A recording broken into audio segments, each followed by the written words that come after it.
আজকে আমি করছি 7 নম্বর স্কুল ফণীন্দ্র দেব ইনস্টিটিউশন। প্রথমে ছোট প্রশ্ন আছে, একে দেয়া এগুলো। প্রথম আছে, উমাতারা হাই স্কুলের অঙ্ক শিক্ষকের নাম কী ছিল? সূর্য সেন বা সূর্যকুমার সেন। 1-2, কে জটি পিসিমাকে তাল জোগাড় করে এনে দিয়েছিল? উত্তর হচ্ছে গোপাল। কবি যখন একলা থাকেন তখন তার সঙ্গে কারা থাকে? উত্তর হচ্ছে কাঠবিড়ালি আর সবুজ গাছপালা। 4, আউশ ধান কোন ঋতুতে ঘরে ওঠে? বর্ষা ঋতুতে। তোমরা কিন্তু ভাদ্র মাস লিখবে না, কেন ঋতু বলেছে ঋতুই লিখতে হবে, মাস লিখলে কিন্তু ভুল সেটা। ছবির ফ্রেমে বাঁধিয়ে রাখে আমসত্ত্ব ভাজা কোন কবিতার অংশ এবং কবিকে? এটা হচ্ছে বোম্বাগড়ের রাজা কবিতার অংশ, কবি হলেন সুকুমার রায়। 6টা, একটার নাম চাঁদিয়াল আর একটা হচ্ছে পেট কাটা। 7, একলা কবিতার কবি হলেন শঙ্খ ঘোষ। 8, যজমান শব্দের অর্থ পুরোহিত।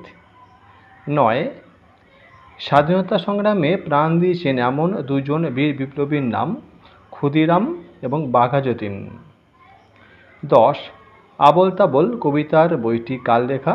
সুকুমার রায়ের।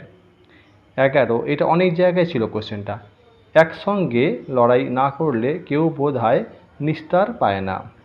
12, কোন ঋতুতে সাধারণত ঝড় ওঠে না, মেঘ ডাকে না? উত্তর হচ্ছে শীত। এবার আসি পরের পাতা। 2-এরগুলো বলেছে এলোমেলো বর্ণগুলো সাজিয়ে শব্দ লেখো। প্রথমটা হবে খোকা ঠাকুর। 2, তাল পিটুলি। 3, কাঠবেড়ালি। 4, নাকানি চোবানি। 5, ঘুরপাক।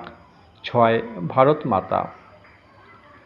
3-এর অর্থ লিখতে হবে অষ্টপ্রহর মানে 24 ঘন্টা বা সারাদিন। মনীষী হচ্ছে মহাপুরুষ। ইতস্তত মানে হচ্ছে আমতা আমতা করা, মানে বলবো কি বলবো না এরকম ভাব একটা। 4, হুড়ো মানে কাকা। 5, বহু দূরবর্তী মানে অনেক দূরের। 6, চড়াই মানে হচ্ছে খাড়া পথ। 4-এর বিশেষ্য বিশেষণ শাসন, পাথর, প্রতিবাদ, তিনটেই বিশেষ্য। 6, বিপরীত শব্দ চিৎকার এর বিপরীত হচ্ছে ফিসফিস করা। আগ্রহ এর বিপরীত অনাগ্রহ। অসাধ্য এর বিপরীত অসাধ্য।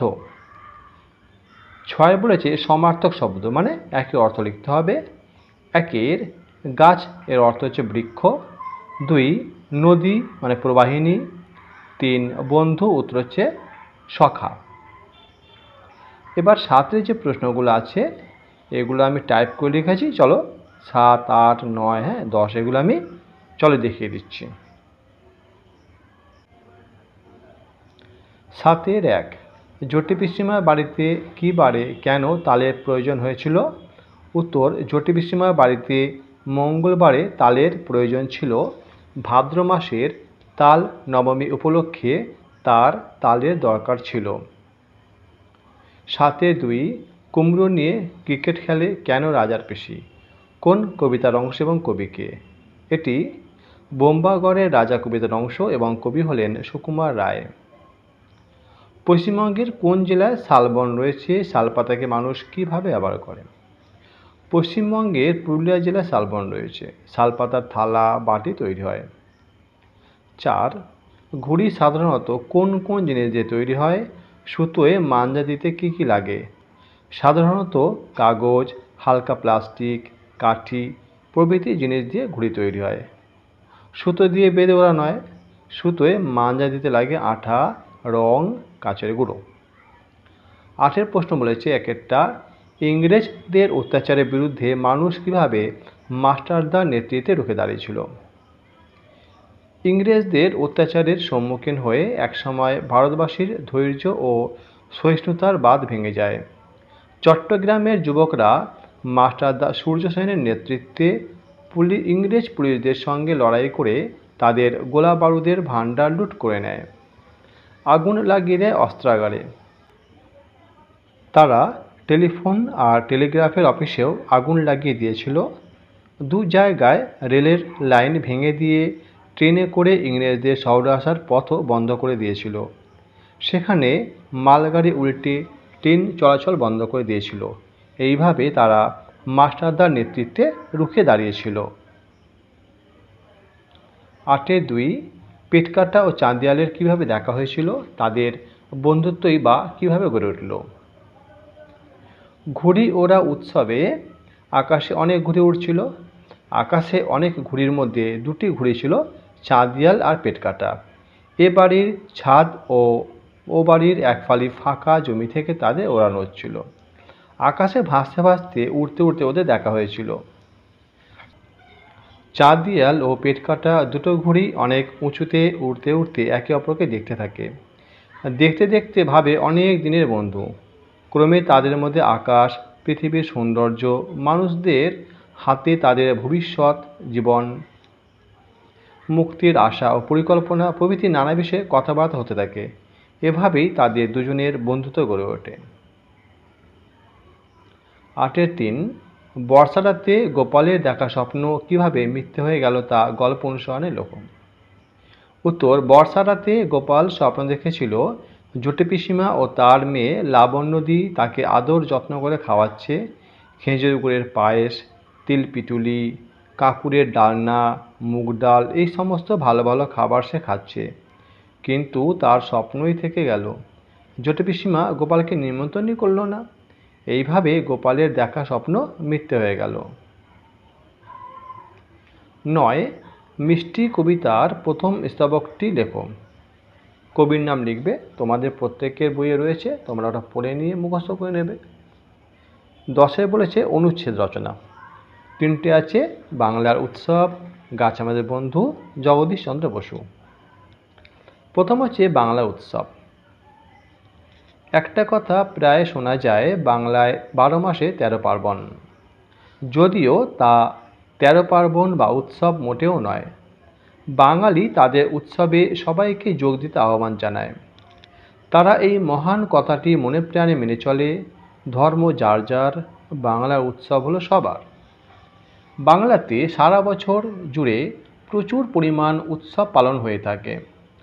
সমগ্র বাংলার উৎসবগুলোকে কিছু ভাগে ভাগ করা হয়, যেমন সামাজিক উৎসব, ধর্মীয় উৎসব, পারিবারিক উৎসব, সাংস্কৃতিক উৎসব, জাতীয় উৎসব, আঞ্চলিক উৎসব, ঋতুকেন্দ্রিক উৎসব প্রভৃতি। সামাজিক উৎসব হলো সমাজের কিছু বা অনেক মানুষকে নিয়ে অনুষ্ঠিত হয় এমন উৎসব, যেমন বাঙালির বিয়েবাড়ি, জামাই ষষ্ঠী, ভাইফোঁটা।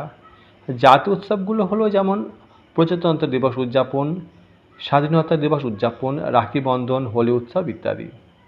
মানুষ হলো সামাজিক জীব। সমাজে বিভিন্ন ধর্মের, বিভিন্ন ভাষাভাষীর, আবার আর্থিকভাবে বিভিন্ন মাপকাঠির মানুষ বাস করে।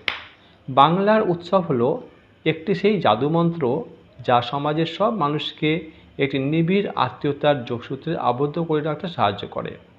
তাই আমরা বাংলা উৎসবগুলোকে পালন করব আমার জন্য, তোমার জন্য, আমাদের সকলের মঙ্গলের জন্য। পরের রচনা আছে গাছ আমাদের বন্ধু। মানুষের বন্ধু শুধু মানুষ নয়, প্রকৃতি মানুষের এক বড় বন্ধু।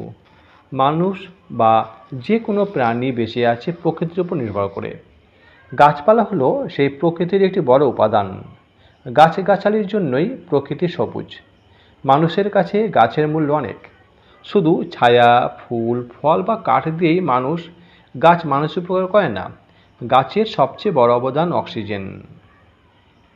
এই গ্যাস ছাড়া মানুষ বাঁচতে পারে না। এটা কৃত্রিমভাবে তৈরি করে প্রকৃতিতে যোগান দেওয়া সম্ভব নয়। একমাত্র গাছই অনবরত অক্সিজেন বাতাসে যোগান দিয়ে চলেছে। শুধু তাই নয়, প্রকৃতি থেকে কার্বন ডাই অক্সাইড গ্যাস শুষে নিয়ে পরিবেশকে সুস্থ রাখে গাছ। কিন্তু আমরা পৃথিবীর লোভী মানুষেরা সম্পদের লোভে গাছ কেটে চলেছি নির্বিচারে। বন কেটে বসতি করে তুলছি। বৃক্ষ হত্যায় মানুষের জুড়ি নেই, তাই আজ প্রকৃতির সর্বাঙ্গে দূষণ ছড়িয়ে পড়েছে। পরিবেশ তাই এত দূষিত যে তাতে মানুষের বাস করা অসম্ভব হয়ে উঠেছে। পরের রচনা হচ্ছে জগদীশচন্দ্র বসু। জগদীশচন্দ্র বসু 1858 খ্রিস্টাব্দে 30 নভেম্বর বর্তমান বাংলাদেশের ময়মনসিংহ গ্রামে জন্মগ্রহণ করেন। তার বাবা ছিলেন ডেপুটি ম্যাজিস্ট্রেট ভগবানচন্দ্র বসু এবং মা ছিলেন বামাসুন্দরী দেবী। তিনি কেমব্রিজ বিশ্ববিদ্যালয় থেকে ডিএসসি ডিগ্রি লাভ করেন। দেশে ফিরে তিনি কলেজে অধ্যাপক হিসেবে যোগ দেন।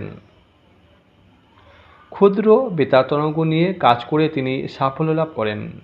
বৈজ্ঞানিক পরীক্ষার দ্বারা জগদীশচন্দ্র প্রকাশ করেন যে গাছের প্রাণ আছে, তারাও উদ্দীপনায় সাড়া দেয়। বিজ্ঞান ক্ষেত্রে অবদানের জন্য জগদীশচন্দ্র বসু 1916 খ্রিস্টাব্দে নাইটহুড উপাধি লাভ করেন। তিনি 1920 খ্রিস্টাব্দে রয়্যাল সোসাইটির ফেলো নির্বাচিত হন। বৈজ্ঞানিক গবেষণার জন্য তিনি বসু বিজ্ঞান মন্দির প্রতিষ্ঠা করেন। তার লেখা অব্যক্ত গ্রন্থটি বাংলা সাহিত্যের সম্পদ।